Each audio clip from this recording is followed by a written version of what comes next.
নমস্কার বন্ধুরা, আজকে শেয়ার করব ফুলকপি রেসিপি। ফুলকপি একবার এইভাবে রান্না করে দেখুন, স্বাদ মুখে লেগে থাকবে। তো চলুন দেখে নেওয়া যাক আজকের এই রেসিপি। নিরামিষ এই ফুলকপি রেসিপি বন্ধুরা ভাত, রুটি, পরোটা সব কিছুর সঙ্গেই কিন্তু খেতে অসাধারণ লাগবে। তো এখানে আমি দুটো ফুলকপি ছোট ছোট টুকরো করে কেটে নিয়েছি, আর সঙ্গে একটা বড় সাইজের আলু আমি গোটা গোটা করে কেটে আগেই ধুয়ে রেখেছি। আলুর পরিমাণটা আপনারা আপনাদের পরিমাণ মতো এখানে যোগ করে নেবেন। অন্যদিকে একটা প্যানে আমি জল গরমে বসিয়েছিলাম। জল গরম হলে দিয়ে দিচ্ছি হাফ চামচ মতো লবণ আর 1-3 চামচ মতো হলুদ গুঁড়ো দিয়ে ভালোভাবে জলের সঙ্গে মিশিয়ে নিতে হবে। এবার আগে থেকে কেটে ধুয়ে রাখা আলু, ফুলকপি এই জলের মধ্যে দিয়ে মিনিট দুয়েকের মতো আমাদের ভাপিয়ে নিতে হবে। এখানে কিন্তু পুরোপুরি আলু আর ফুলকপি সেদ্ধ করে নিতে হবে না, শুধুমাত্র মিনিট দুয়েকের মতো ভাপিয়ে নিতে হবে। অনেকেই ফুলকপি গ্যাস অম্বলের সমস্যার জন্য খেতে পারেন না, তো এভাবে একটু ভাপিয়ে নিয়ে রান্না করে দেখবেন। এভাবে রান্না করলে ফুলকপি গন্ধও লাগবে না আর গ্যাস অম্বলের সমস্যাও হবে না। এখন 2 মিনিটের মতো আমরা ভাপিয়ে নেব। 2 মিনিট পর ঢাকনাটা তুলে নিচ্ছি। এবার আমি আপনাদের দেখিয়ে দিচ্ছি, দেখুন ফুলকপি কিন্তু একদমই এখানে নরম হয়ে যায়নি। এবার আলু আর ফুলকপি খুব ভালোভাবে জল ঝরিয়ে তুলে নিতে হবে। আপনারা চাইলে একটা ঝুড়ির মধ্যে ঢেলে দিতে পারেন, এতে করে কিন্তু আলু ফুলকপি থেকে খুব ভালোভাবে জল ঝরে যাবে। এবার কড়াই পরিষ্কার করে ওই কড়াইতেই দিয়ে দিচ্ছি 1 চামচ মতো সর্ষের তেল। তেল ভালোভাবে গরম হলে দিয়ে দিচ্ছি ভাপিয়ে রাখা আলু ফুলকপি। আলু ফুলকপিগুলো এবার হাই হিটে দিয়ে আমাদের কিছুক্ষণ ভেজে নিতে হবে, যতক্ষণ না আলু ফুলকপিতে বেশ একটু লালচে রং ধরে যায়। আপনারা চাইলে কিন্তু ফুলকপি না ভাপিয়েও সরাসরি এভাবে ভেজে নিয়েও রান্না করতে পারেন। তো দেখুন আলু আর ফুলকপি এখানে বেশ একটু লালচে করে ভেজে নিয়েছি। এখন আলু ফুলকপিগুলোকে তুলে নেব। আর বেশ এরকম একটু লালচে করে ভেজে নিয়ে রান্না করে দেখবেন, তাতে কিন্তু আলু ফুলকপির টেস্টটা আরও দ্বিগুণ বেড়ে যাবে। আলু ফুলকপি তুলে নেবার পর কড়াইতে আমি দিয়ে দিচ্ছি বড় 1 চামচ সর্ষের তেল। তেল ভালোভাবে গরম হলে ফোড়নে দিয়ে দিচ্ছি এখানে হাফ চামচ মতো গোটা জিরে, আর সঙ্গে দিচ্ছি একটা তেজপাতা, আর যোগ করে দিচ্ছি গোটা গরম মশলা, এলাচ, দারচিনি আর লবঙ্গ। এলাচ দুটোকে আমি একটু ফাটিয়ে যোগ করে দিলাম, এতে করে রেসিপির মধ্যে দারুণ একটা ফ্লেভার আসবে। ফোড়ন এখন কয়েক সেকেন্ডের মতো আমাদের ভেজে নিতে হবে। ফোড়ন থেকে যখন বেশ একটা সুগন্ধ বেরোবে, তখন এর মধ্যে যোগ করে দিতে হবে 1 চামচ গ্রেট করা আদা। আপনারা চাইলে আদা বেটেও দিতে পারেন। আদা দিয়ে এবার আরও কয়েক সেকেন্ডের মতো আদা ভাজা ভাজা করে নিতে হবে। 10 থেকে 15 সেকেন্ডের মতো ভেজে নিতে হবে, এতে করে আদার যে কাঁচা গন্ধ সেটা চলে যাবে। আদার কাঁচা গন্ধ চলে যাওয়ার পর এবার কিছু শুকনো মশলা আমরা এখানে যোগ করে নেব।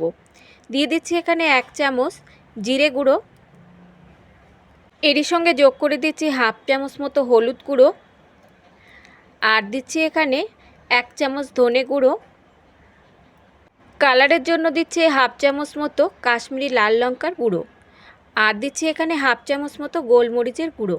এবার যোগ করে দিচ্ছি স্বাদ মতো লবণ। সামান্য একটু জল দিয়ে মশলাটাকে 20 থেকে 30 সেকেন্ডের মতো কষিয়ে নিতে হবে, যতক্ষণ না মশলার এই কাঁচা গন্ধটা চলে যায়। বন্ধুরা, নিরামিষ এই ফুলকপির রেসিপি গরম গরম ভাতের সঙ্গেও যেমন খেতে অসাধারণ লাগবে, রুটি পরোটার সঙ্গেও কিন্তু খেতে দুর্দান্ত লাগবে। তো এভাবে একবার বানিয়ে দেখতে পারেন। তো মশলাটা কষাতে কষাতে দেখুন মশলা থেকে তেলটা যখন এরকম আলাদা হতে শুরু করবে, ঠিক এই পর্যায়ে যোগ করে দিতে হবে টমেটো। এখানে আমি একটা বড় সাইজের টমেটো বেটে রেখেছিলাম, সেটা যোগ করে দিলাম। সঙ্গে দিচ্ছি সামান্য একটু জল। আপনারা চাইলে টমেটো কিন্তু এখানে ছোট ছোট টুকরো করেও কেটে দিতে পারেন। এখন মশলাটা আরও কিছুক্ষণ আমাদের কষিয়ে নিতে হবে, যতক্ষণ না মশলা থেকে তেলটা পুরোপুরি আলাদা হয়ে যায়। প্রায় 2 মিনিট মতো কষিয়ে নেবার পর দেখুন মশলা থেকে যখন তেলটা পুরোটাই আলাদা হয়ে যাবে, তখন এখানে যোগ করে দিতে হবে 1 মুঠো কুচানো ধনেপাতা। সঙ্গে যোগ করে দিলাম ভেজে রাখা আলু আর ফুলকপি। আলু ফুলকপি দিয়ে আরও 1 থেকে 2 মিনিটের মতো কষিয়ে নিতে হবে। রান্নাটা কিন্তু খুবই সাধারণ, ঘরোয়া মশলা দিয়েই তৈরি হয়ে যাবে, তবে খেতে কিন্তু হবে অপূর্ব স্বাদের। মশলার সঙ্গে আলু ফুলকপি কষিয়ে নেবার পর এবার এখানে যোগ করে দিচ্ছি 1 গ্লাস মতো জল। ঝোলের পরিমাণটা আপনারা যে যেমন রাখতে চান তেমন এখানে যোগ করে নেবেন। জলের সঙ্গে ভালোভাবে সমস্ত উপকরণ মিশিয়ে নেবার পর ঝোল ফুটে উঠলে এবার এখানে যোগ করে দিচ্ছি 3 থেকে 4টে চেরা কাঁচা লঙ্কা। ঝালের পরিমাণটা আপনারা যে যেমন খাবেন তেমন এখানে যোগ করে নেবেন। আর দিয়ে দিচ্ছি সামান্য কয়েক দানা চিনি। এতে কিন্তু মিষ্টি হবে না, শুধু টেস্টটাকে ব্যালেন্স করার জন্য আমি কয়েক দানা এখানে চিনি দিলাম। এখন ঢাকা দিয়ে 5 মিনিটের মতো রান্না করে নেব। 5 মিনিট পর ফিরে আসছি। এবার চেক করে নেব যে আলু ভালোভাবে এখানে সেদ্ধ হয়েছে কিনা।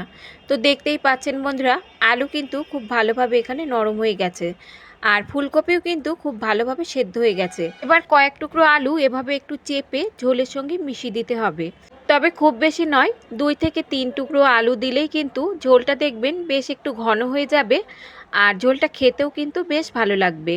আর দেখতেই পাচ্ছেন ফুলকপি কিন্তু এখানে সেদ্ধ হয়ে গেছে, অথচ একদমই গলে যায়নি। ঠিক এরকম গোটা গোটা থাকবে, তবেই কিন্তু ফুলকপিগুলো খেতে ভালো লাগবে। এবার এখানে যোগ করে দিচ্ছি 1 চামচ মতো ভাজা কাসুরি মেথি।